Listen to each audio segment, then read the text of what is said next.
Assalamualaikum warahmatullahi wabarakatuh. Halo teman-teman semua. Kali ini aku mau share sama kalian soal-soal TWK terbaru buat teman-teman semua belajar.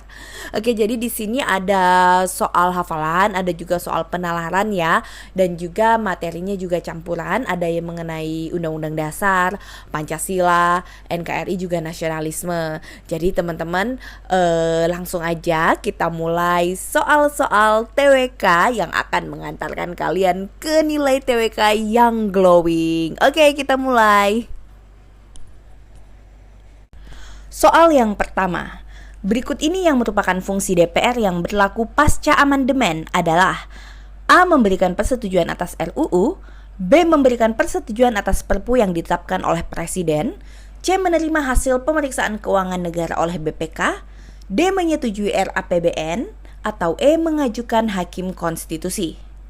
Oke teman-teman, kita lihat soalnya. Di sini diminta fungsi DPR yang berlaku pasca amandemen, yang artinya bahwa fungsi baru DPR setelah amandemen.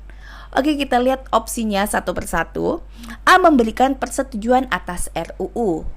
Oke, fungsi ini sudah ada di DPR baik sebelum dan setelah amandemen. Kemudian B. Memberikan persetujuan atas Perpu yang ditetapkan oleh Presiden. Oke, jadi Perpu yang ditetapkan oleh Presiden baik sebelum dan setelah amandemen itu tetap disetujui oleh DPR.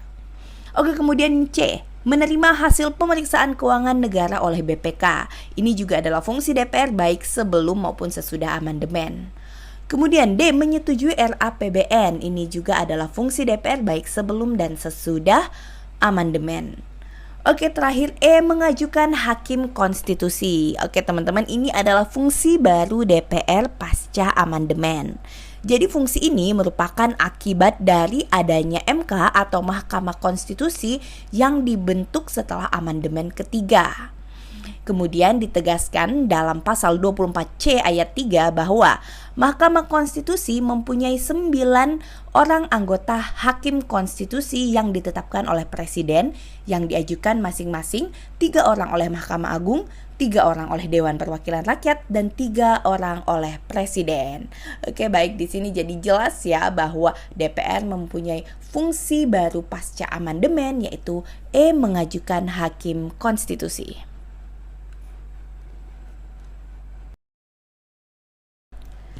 Oke, soal yang kedua. Bapak Ali adalah seorang guru yang telah mengabdi selama 25 tahun. Dalam kondisi pandemi COVID-19 ini, seluruh kegiatan belajar mengajar dilakukan secara daring. Pak Ali yang sebelumnya tidak mengetahui penggunaan jaringan internet dalam proses belajar mengajar, mau mempelajari hal tersebut agar peserta didiknya tidak ketinggalan dalam proses belajarnya. Bapak Ali telah mengimplementasikan amanat pasal dalam Undang-Undang Dasar 45, yaitu A. Pasal 30, B. Pasal 31, C. Pasal 32, D. Pasal 33, dan E. Pasal 34. Oke, baik teman-teman, dari kasus di atas kita dapat mengambil kesimpulan bahwa Bapak Ali ini mencoba untuk tetap memberikan hak pendidikan bagi peserta didiknya. Nah, di dalam Undang-Undang Dasar 45 terdapat pasal yang mengatur tentang pendidikan, yaitu pada pasal 31. Berarti yang benar adalah B, pasal 31. Lebih rincinya lagi pada pasal 31 ayat 1 berbunyi, setiap warga negara berhak mendapatkan pendidikan. Soal yang ketiga. Insinyur Soekarno dan Muhammad Hatta merupakan dua tokoh penting dalam sejarah persiapan kemerdekaan Indonesia dan tergabung dalam BPUPKI dan PPKI. Dalam pembentukan dasar negara, Muhammad Hatta memiliki peran besar, yaitu sebagai A. Mediator, B. Pengusul, C. Perumus, D. Pengetik, atau E. Penulis. Oke, jadi teman-teman di sini kita coba lihat lagi balik ke sejarah di momen-momen menuju persiapan kemerdekaan Indonesia. Ya, jadi dasar negara ini disepakati di dalam sidang BPUPKI ya, yang memang merupakan tugasnya BPUPKI, yaitu membentuk dasar negara. Jadi setelah rapat BPUPKI, tepatnya rapat panitia 9 yang dibentuk secara khusus untuk membentuk dasar negara, di situ terdapat dasar negara yang sudah dicantumkan dalam hasil rapat, yaitu Piagam Jakarta. Nah, di situ bunyi sila pertama yaitu ketuhanan dengan kewajiban menjalankan syariat Islam bagi pemeluk-pemeluknya.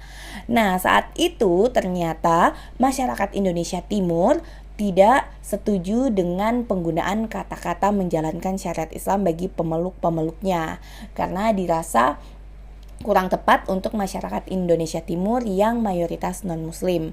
Oleh karena itu, mendengar permintaan masyarakat Indonesia Timur itu, kemudian Muhammad Hatta akhirnya menemui tokoh-tokoh Islam untuk membicarakan masalah tersebut. Sehingga akhirnya dalam pertemuan itu disepakati bahwa sila 1 yang terdapat dalam Piagam Jakarta tersebut untuk dijadikan dasar negara akan diganti menjadi ketuhanan yang Maha Esa. Oke, jadi di situ kita dapat melihat bahwa perannya Muhammad Hatta adalah sebagai mediator. Jadi jawaban yang benar adalah A. Peran besar Muhammad Hatta dalam pembentukan dasar negara adalah sebagai mediator. Soal berikutnya, pemilihan umum yang dilakukan secara serentak dan memberikan hak suara kepada seluruh warga negara Indonesia dilakukan dalam pemilihan presiden maupun perwakilan rakyat. Partisipasi warga dalam pemilu sendiri merupakan wujud dari A. Pemenuhan hak politik, B. Kesadaran politik, C. Keadilan, D. Kebebasan berpolitik, atau E. Kebinekaan. Oke, jadi teman-teman, di sini kita highlight ya, soalnya yang ditanya adalah partisipasi warga dalam pemilu. Ya, kalau kita berpartisipasi dalam pemilu berarti kita sadar bahwa kita punya hak dalam politik di Indonesia, khususnya dalam memberikan hak suara. Jadi yang paling tepat adalah B. Kesadaran politik.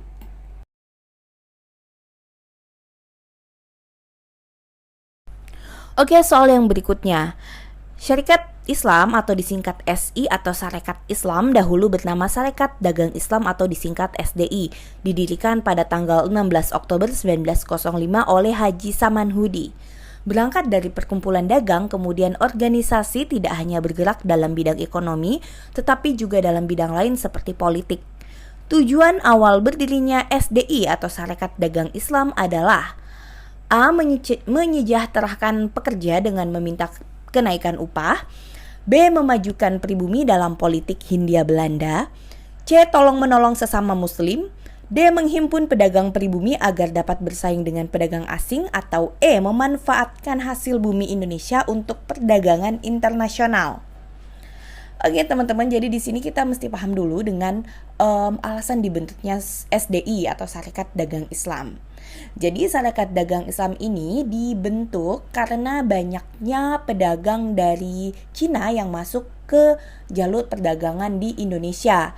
Mereka datang dengan menawarkan harga yang lebih murah, sehingga pedagang pribumi menjadi sedikit tertekan dengan datangnya pedagang-pedagang dari Cina. Oleh karena itu SDI dibentuk untuk menghimpun pedagang pribumi agar dapat bersaing dengan pedagang asing. Jadi jawaban yang tepat adalah D. Tujuan awal berdirinya SDI adalah menghimpun pedagang pribumi agar dapat bersaing dengan pedagang asing. Oke, soal yang keenam. Peristiwa Rengas Dengklok merupakan peristiwa penting dalam sejarah kemerdekaan Republik Indonesia. Dalam peristiwa ini, akhirnya golongan tua dan muda sepakat untuk melangsungkan proklamasi kemerdekaan Indonesia pada 17 Agustus 1945 di Jakarta. Siapakah tokoh nasional yang menjemput Soekarno-Hatta dari Rengas Dengklok? Pilihannya A. Soekarni, B. Sultan Syahrir, C. Ahmad Subarjo, D. Hairul Saleh, atau E. Amir Syarifuddin. Oke teman-teman, ini jawabannya adalah C. Ahmad Subarjo. Nah, kemudian untuk peristiwa Rengas Dengklok sendiri lebih detailnya teman-teman dapat melihat di video saya yang sebelum video ini yang berjudul Perjalanan Kemerdekaan Negara Kesatuan Republik Indonesia. Oke, soal berikutnya. Tokoh-tokoh gerakan bawah tanah yang mengobarkan semangat kemerdekaan pada zaman pendudukan Jepang adalah A. Sultan Syahrir, Amir Syarifuddin, A. Maramis dan Soekarni, B. Soekarno, Wikana, Hairul Saleh dan Amir Syarifuddin, C. Soekarno, Hatta, Hairul Saleh dan Amir Syarifuddin, D. Soekarno, Sultan Syahrir, Hairul Saleh dan Amir Syarifuddin, atau E. Ahmad Subarjo, Rajiman Wedyodiningrat, Sultan Syahrir dan Amir Syarifuddin.